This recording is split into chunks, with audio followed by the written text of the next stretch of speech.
Good morning sir. Good morning sir.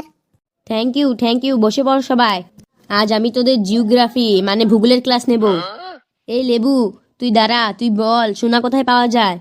Sir সোনার দোকানে পাওয়া যায়। ভুল, আমি বলতে চাইছি সোনা কোথায় পাওয়া যায়। ওই সোনার দোকানে সোনাটা কোথায় থেকে আসে? সোনার দোকানে সোনার ব্যবসায়ীদের কাছ থেকে আসে, মানে সোনার পাইকারদের কাছ থেকে আসে। আরে আমি বলতে চাইছি সোনা প্রথম কোথায় পাওয়া যায়। স্যার আমি বলবো সোনা প্রথম কোথায় পাওয়া যায়। বল। স্যার সেনকো গোল্ডে, পিসি চন্দ্রক জুয়েলার্সে আর অঞ্জলি জুয়েলার্সে প্রথম সোনা পাওয়া যায়। এ তো দেখছি আরো বড় মতব্বর। স্যার আমি বলছি সোনার খনিতে পাওয়া যায়।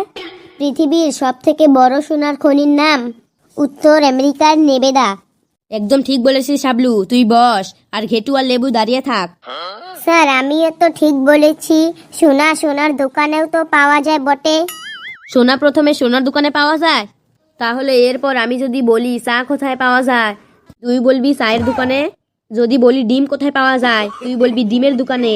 যদি বলি দুধ কোথায় পাওয়া যায়, তুই বলবি দুধের দোকানে। তোকে দাঁড়াতে বলছি, তুই দাঁড়িয়ে থাক, না হলে কিন্তু তোকে মুরগি বানিয়ে গোটা স্কুলটাতে পাই করে ঘুরাবো। ওটা কি কালু নাকি? কালু তুই দাঁড়া। দাঁড়িয়েছি স্যার। কালু তুই বল, পৃথিবীটা পাই করে ঘুরছে, কিন্তু তা সত্ত্বেও আমরা সবাই পৃথিবী থেকে ছিটকে পড়ছি না কেন?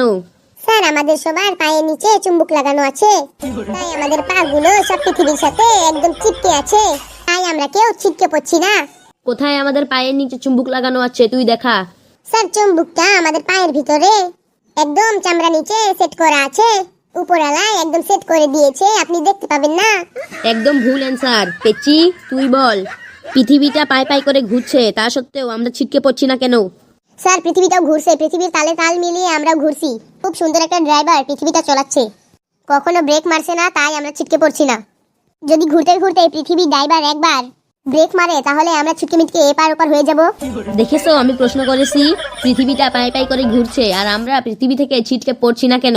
আর অ্যান্সারে কেউ বলছে পায়ের নিচে চুম্বক লাগানো, কেউ বলছে ড্রাইভার ব্রেক মারা, মানে তোদের মাথায় যা আসে তোরা তাই বলে দিচ্ছিস। মনে হয় কি তোদের পরমাণু বোমা একদম গুলিয়ে খাইয়ে দি। হাবলু তুই বলতো অ্যান্সারটা। স্যার পৃথিবী মাধ্যাকর্ষণ শক্তির টানের জন্য আমরা পৃথিবী থেকে কেউ ছিটকে পড়ি না। বাহ হাবলু, ভেরি গুড। তুই একমাত্র এই ক্লাসের মান সম্মানটা বাঁচিয়ে রেখেছিস।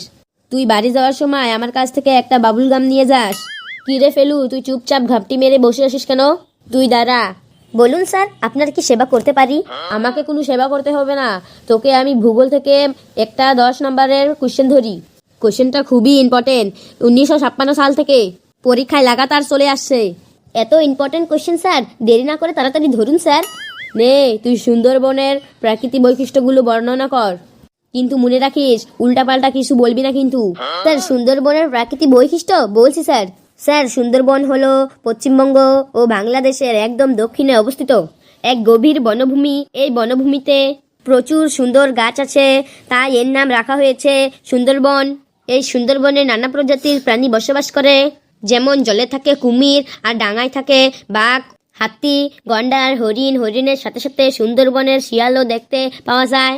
এই শিয়ালের 4টে পা আছে, কাঁঠাল পাতার মতো 2টো কান আছে, 5 ব্যাটারি টর্চ লাইটের মতো 2টো চোখ আছে, হ্যান্ড ট্রাক্টর ফালের মতো 32টা দাঁত আছে, ফুল ঝাড়ুর মতো একটা লেজ থাকে, সারা গায়ে পাপোছের মতো লুমে ভর্তি, ছুচালু পরা মুখ দিয়ে একটা শিয়ালে যখন হাত ছাড়ে হুক্কা হুয়া হুক্কা হুয়া হুক্কা হুয়া হুক্কা হুয়া, তখন দলের বাকি শিয়ালগুলো চেঁচিয়ে উঠে ক্যা হুয়া ক্যা হুয়া।